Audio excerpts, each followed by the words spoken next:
Aaron and Victoria, this is a scary movie. Thank you, Jamie. Mission accomplished. I have to I have to ask you both, I guess, since you're co-writers on this, where the idea came from.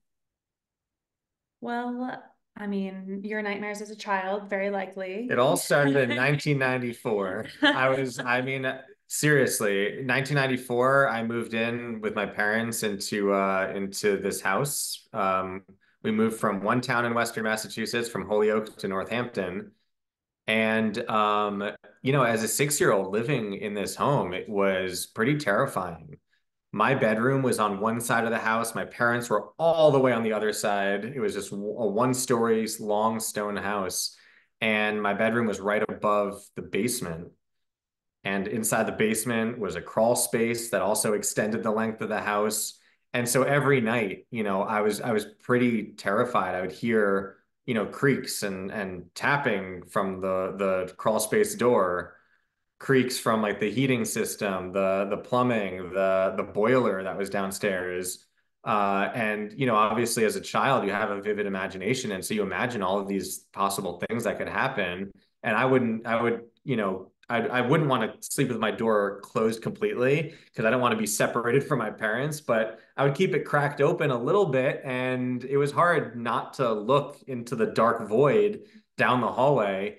So when writing this film, I mean, I really just transported myself back to that age, and remembered every moment of, things that I would fear as a And kid. as the co-writer, luckily I'd been to the house several times, and it scared me the minute that I walked in, and I turned to the family, like, you guys live in a haunted house. How come we haven't talked about this? And so yeah, I would say that it was really, really easy for us to summon what the story was going to be, knowing the location. And then it was even easier sinking into that energy of the house while we were on set filming. So the house giveth. Victoria, were you always in mind to star in this? I don't know if I was, well, we shot it kind of out of order. So there's the segment with the night nurse that was shot first. And we didn't realize that we would be filming the story of what happens before and what happens to the next homeowner as the full version of the film. So I don't know that I was always in mind for it, but when Aaron captained that segment of the script and I captained the earlier segment, it kind of just felt right. It felt like a good fit, and yeah, I was really honored to get to have that role of Nova because it was the coolest, greatest role I'd been able to play at that point, and I really, really enjoyed myself. I knew Victoria was going to be starring in it, I which, had hope. Thank yeah, and I mean, she was just such a natural at it, you. so it was very easy to write. And I have to ask you about the dynamic between Bob and LeJean's character, because both of them are scary AF in this. They really came. Did you have to give them much direction when you're filming that, or did they just bring the goods? No, we cast people that just blow us away from the very Mhm. get-go. We cast people that, aren't just playing the role, they are the role. So And Bob is and yeah, and Bob, I mean, they're both such sweethearts. Like they're both yeah. such kind, cooperative, talented people. But you wouldn't know that from watching, Bob's audition tape. He just was very creepy because of how realistic his performance was. Yeah. He wasn't on the nose creepy. It's not like he was trying to be creepy, and that was very important to us. We wanted to go with somebody that just was creepy. And again, I think it came down to the fact that he's just a very talented dramatic actor, Mhm. and so he was able to bring the realism. And then same with LeJohn. We wanted somebody very naturalistic. I wanted the movie to almost even feel like it had this improvisational, feel to it, even though every line was, of course, scripted. And LeJohn was just so natural, so charismatic, likable, and the dynamic between them worked And beautifully. LeJean actually told me a really fun story that I loved. We were on an independent budget, so a little bit limitations with how far we could cast our net, or how often we could do that with our casting. And LeJean, I think when I got his tape, I didn't realize that he was in, he could correct me if I'm wrong, but I think he's in the Chicago area. And he sent me the tape, blown away. He was definitely our Apollo. But the question was, could we, what's in the budget? Because we had hoped to cast really locally. And he said to me that he knew we were casting locally, but he intended to do such a great job that we just, if we had to say no, then we did, but we just couldn't say no. And he succeeded 100%. He told me that after we brought him on, and I was like, well, you hit the nail on the head, because I could not think of anyone else for the role other than you. He was absolutely Apollo. And why was it important for you to use your childhood home? Is it because it was inspired and the movie was inspired by your experiences there? Was it budget or was it just happy coincidence?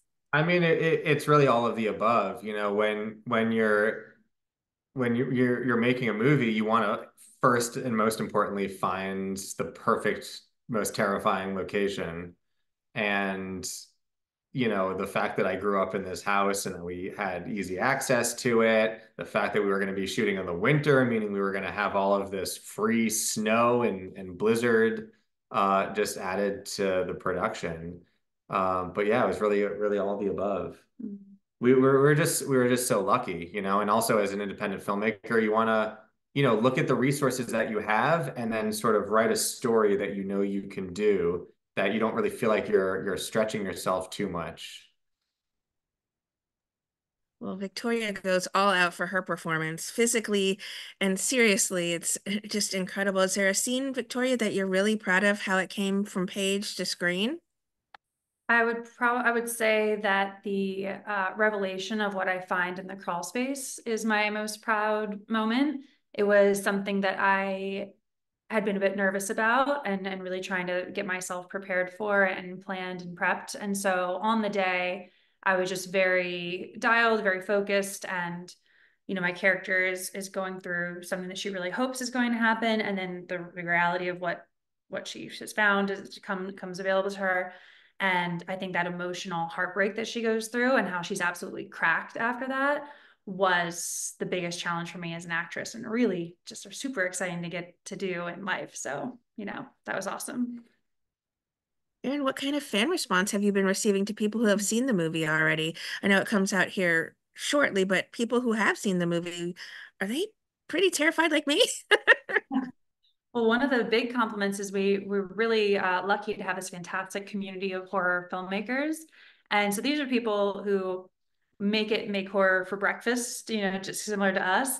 And when someone who you really esteem, someone who's crafted some great projects themselves, watches your work and says like, you guys did it, you nailed it, that's a really huge compliment. And because it hasn't come out yet, that's kind of the biggest net of reactions I've seen so far. So it's been really nice. Yeah. No, I mean, getting some, DMs and messages and comments on the trailer, Or from film festivals. or from film festivals has been really rewarding and validating.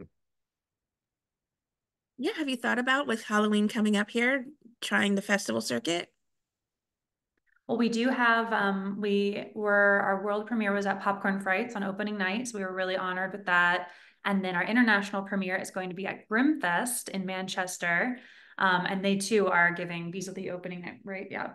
Beezel the opening night. And so we're just really, really flattered by that. We also had two more international festivals request Beezel's presence, Beezel to attend.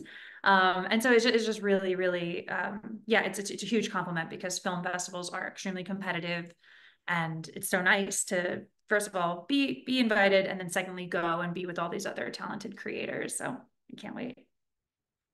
What's next for you guys, Aaron? Have you been busy scripting out some more work? Well, we're actually currently in production for another short film for our YouTube channel, and you're actually the first to hear about that. Yes, So, yeah, exclusive. we were making a short film. I don't want to even say what it is, but it should be coming out before Halloween on our Social House Films YouTube channel.